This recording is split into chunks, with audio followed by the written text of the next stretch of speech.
Assalamualaikum warahmatullahi wabarakatuh.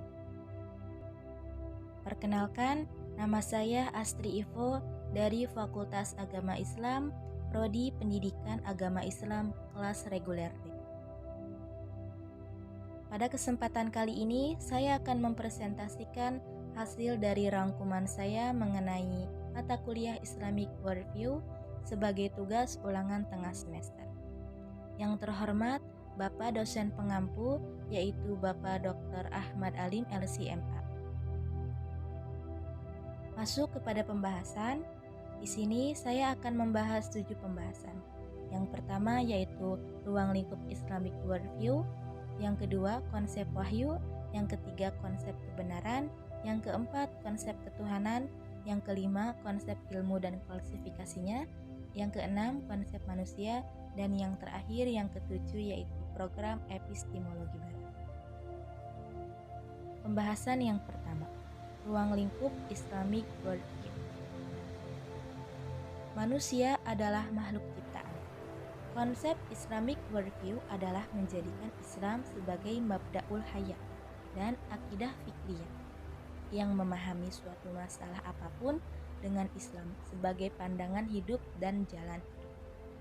Islamic Worldview memiliki tujuan, yaitu untuk memberikan manusia sebuah pandangan hidup yang dimulai dari konsep keesaan Tuhan, syahadah, yang berimplikasi pada keseluruhan kegiatan kehidupan manusia di dunia. Pembahasan yang kedua yaitu konsep wahyu.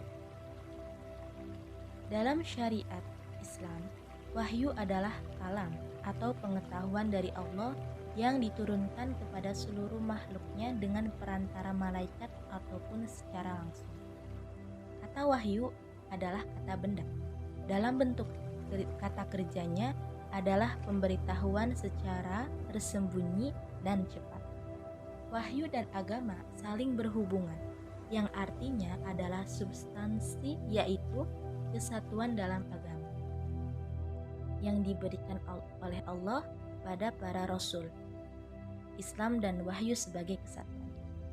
Islam yang bertauhid adalah pengikatnya sehingga kesatuan wahyu yang turun kepada para nabi adalah Islam, dan itu menjadikan suatu kesatuan.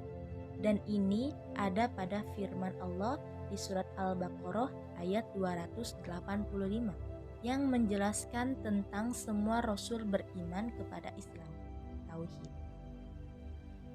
Pembahasan yang ketiga yaitu konsep kebenaran.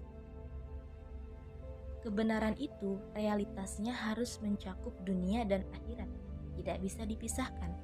Di dalam Islam, metode yang digunakan untuk tauhid yaitu keyakinan berdasarkan wahyu, dan wahyu akan bersambung bila disatukan dengan akal yang sehat.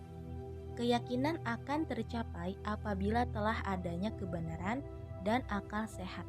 Sangat penting untuk menganalogikan sesuatu.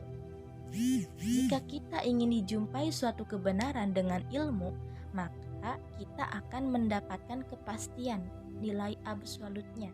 Harusnya yang semakin tinggi bisa semakin bertakwa dan lebih dekat kepada Allah Subhanahu wa Ta'ala.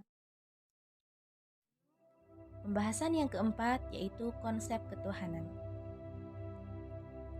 Konsep Tuhan itu berkaitan erat dengan ideologi kaum liberal yang salah dalam menyikapi suatu agama dengan ketuhanannya.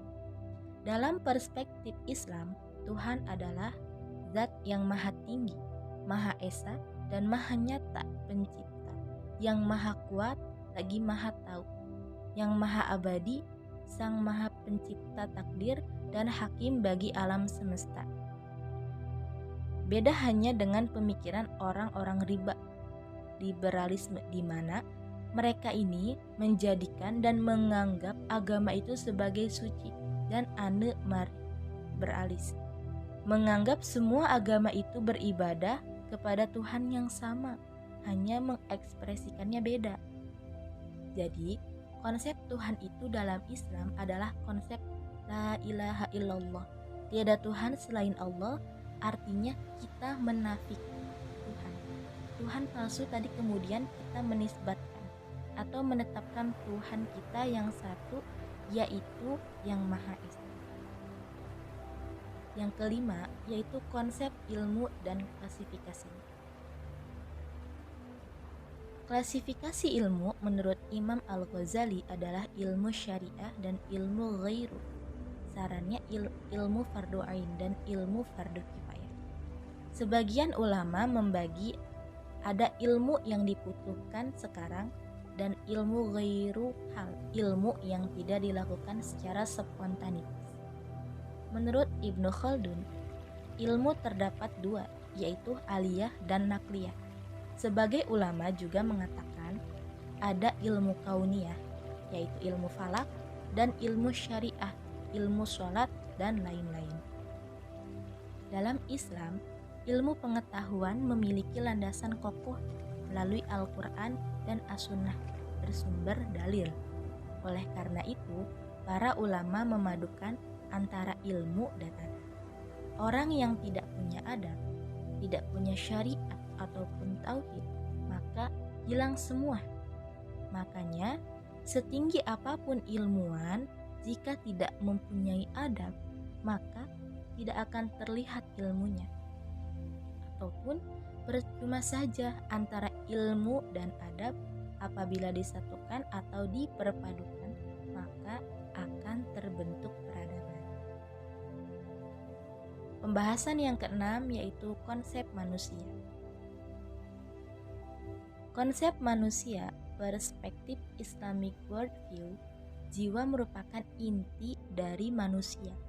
Problematika yang terjadi pada manusia diakibatkan oleh ulah dan perbuatan manusia itu sendiri.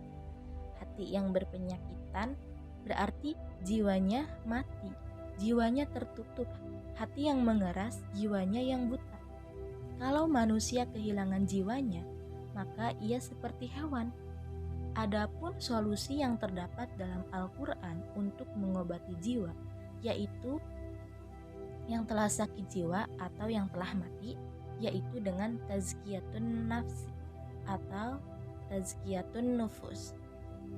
Jiwa manusia terdiri dari 3 unsur. 1 akal, ilmu hikmah berlawanan dengan kebodohan syahwat. Kesucian diri atau harga diri berlawanan mengikuti hawa nafsu atau keinginan terhadap sesuatu emosi kebenaran, pengecut, dan penakut. Manusia yang sempurna ialah manusia yang bersih jiwanya, bukan fisiknya. Pembahasan yang terakhir yaitu program epistemologi barat.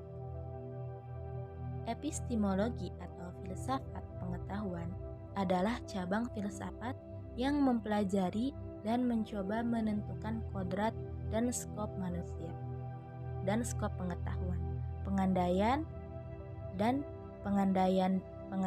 dasarnya, serta pertanggungjawaban atas pertanyaan mengenai pengetahuan yang dimiliki.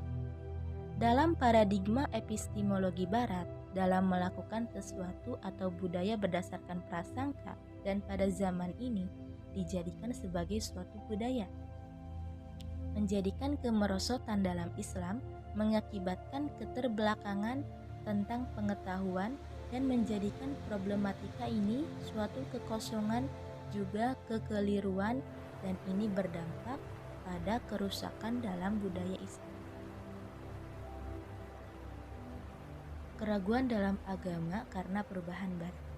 Perubahan barat adalah kelanjutan peradaban Yunani yang menjadi budaya barat, yaitu satu kepercayaan yang berlebihan terhadap kemampuan panca indera dengan meremehkan hal-hal yang di luar nalar indera. 2. Kelangkaan rasa keagamaan dan kerohanian. Ketiga, sangat menjunjung tinggi kehidupan duniawi dan menaruh perhatian yang berlebihan terhadap manfaat dan kenikmatan hidup. Yang keempat, memiliki rasa patriotisme. Semua itu dapat diringkas dalam satu kata, materialisme. Peradaban barat modern merupakan peradaban yang dibangun sekularisme dan liberalisme dalam sejarah Eropa Kristen. Kata sekuler dan liberal mengakibatkan masuknya pemikiran duniawi tanpa disertai agama di dalamnya, dan hanya melihat realitas pada alam nyata tanpa wahyu.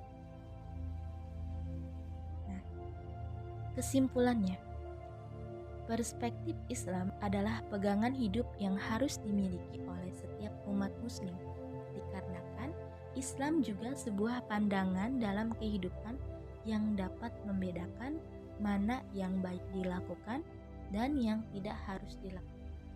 Oleh karena itu, sebagai umat Islam, kita harus lebih berpikir kritis dalam hal memilih sesuatu dalam sudut pandang Islam. Mungkin itu saja yang dapat saya sampaikan. Kurang dan lebihnya mohon maaf. Terima kasih. Wassalamualaikum warahmatullahi wabarakatuh.